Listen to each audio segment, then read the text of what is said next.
Seguimos en Código, estamos con Juan Carlos Smith de la CGT. Gracias por acompañarnos.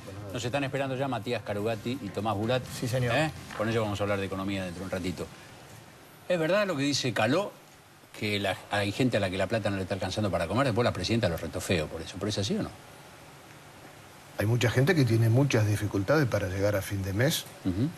Y efectivamente debe haber en muchos hogares problemas para parar la olla.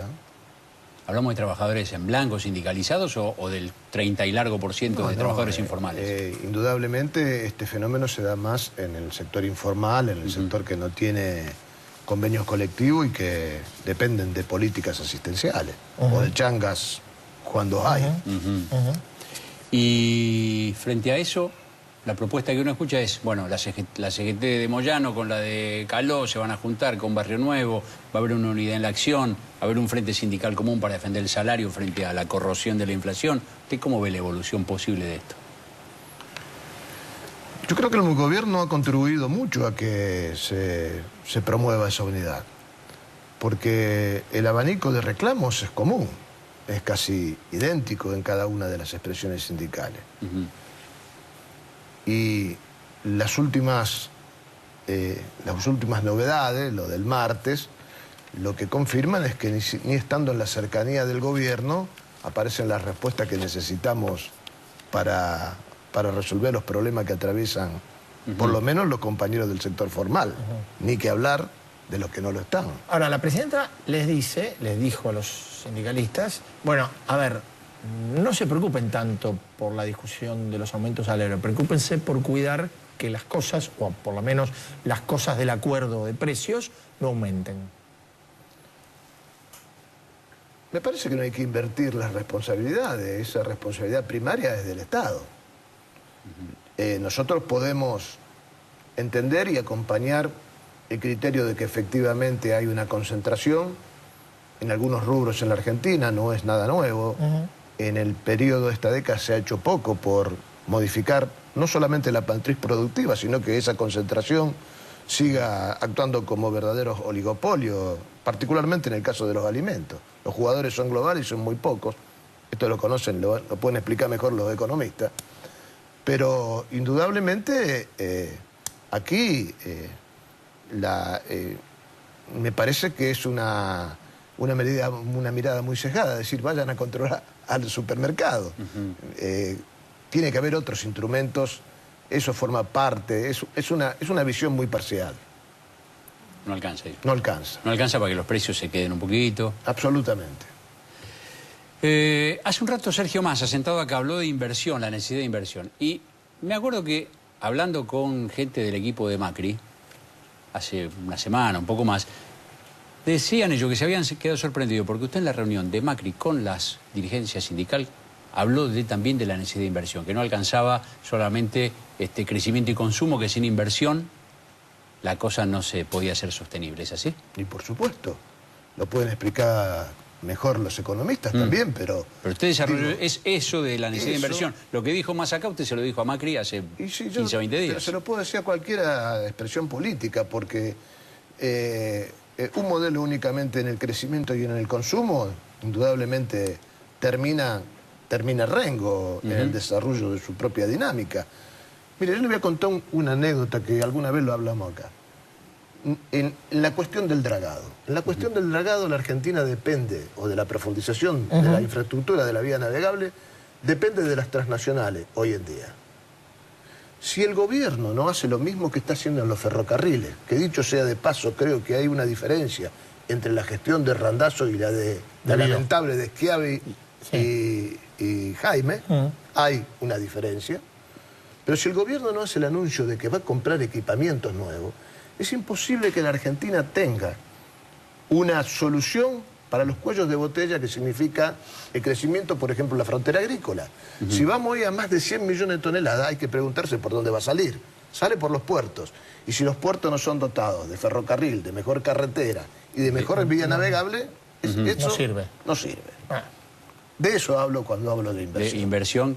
Y de planificación. De desarrollo que haga sustentable el crecimiento. Exactamente, si no es imposible. Más allá de la coyuntura de las discusiones paritarias, que me parece que van a ser un poco un hito de cómo arranca este año. ¿Cómo visualizan ustedes el desarrollo de la transición pensando que faltan 2 años y que estamos en el punto que estamos? Yo puedo compartir con el gobierno el hecho de que hay que mirar mucho más allá de la puja por los ingresos. Recién le di una parte, la inversión. Me gustaría más que pudiéramos haber discutido cuando no había lluvia. Kennedy solía decir, el techo se arregla cuando el sol está arriba. Ahora está lloviendo. Me hubiera gustado que el gobierno hubiera propuesto discutir, como alguna vez lo hicimos durante la gestión de Néstor Kirchner, una mesa, un acuerdo donde pudiéramos discutir una política de distribución y al lado de inversión. Es decir, ir discutiendo las dos cosas porque van en paralelo. Y tener una pauta de crecimiento y en función de eso ver cuáles son los porcentajes que nosotros participamos en la renta, en la producción nacional, cuánto el empresariado está obligado a reinvertir. Esto no se hizo. Bueno, y ahora estamos pagando las consecuencias de estas cuestiones. Entonces me parece muy injusto, que realmente se nos cuestione porque estamos discutiendo únicamente la puja distributiva.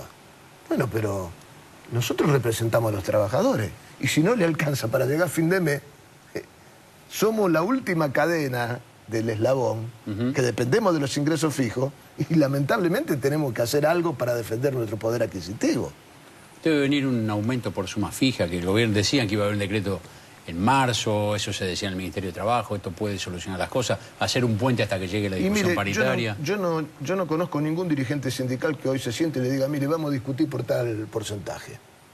Porque todavía tienen que aparecer los términos de referencia, después de lo, como bien se explicó aquí, de una inflación del remanente del año pasado y una devaluación en el primer bimestre de este año. O sea, hay que ver dónde paran los precios para empezar a hablar ¿Cuál es el término de referencia? Yo no conozco a nadie. Y no conozco a ningún dirigente sindical que le digo esto para aclararle al ciudadano y a los trabajadores, de que yo no conozco tampoco ningún dirigente sindical que se enamore de discutir únicamente un porcentaje y después se lo pierde en la góndola, en los demás, porque sabemos que eso nos conduce inevitablemente a la derrota.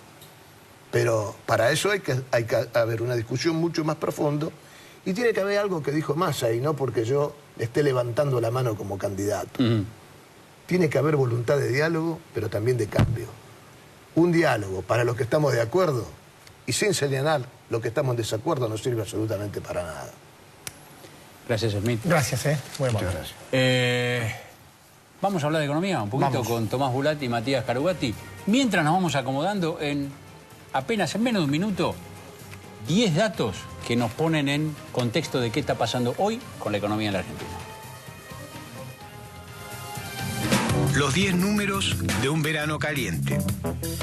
En lo que va de 2014, las reservas ya cayeron 3.000 millones de dólares. Más de 240 millones de dólares pidieron comprar los ahorristas a la AFIP desde que se abrió el cepo el 27 de enero. Solo el 10% quedó en plazos fijos o cajas de ahorro. El resto se fue del sistema. Desde el 1 de enero, el dólar subió un 34%. La producción automotriz cayó un 17,9% en comparación con enero de 2013. La carne aumentó un 20% y los medicamentos un 18%. El gobierno autorizó subas en las naftas del 6%. Los docentes bonaerenses pedirán aumento del 61% en la próxima paritaria. Y se anunció que la jubilación mínima pasará a ser de 2.757 pesos a partir del mes de marzo.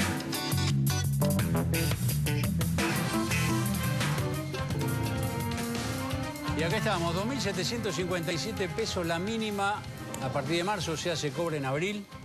Sí. El 80% de los jubilados cobra la mínima. 2.757 pesos van a cobrar dentro de 2 meses. O sea, lo van a cobrar en el bolsillo a principios de abril, un mes y 20 días más. Bueno, hay que ver cuánto salió enero de inflación y cuánto va a ser febrero.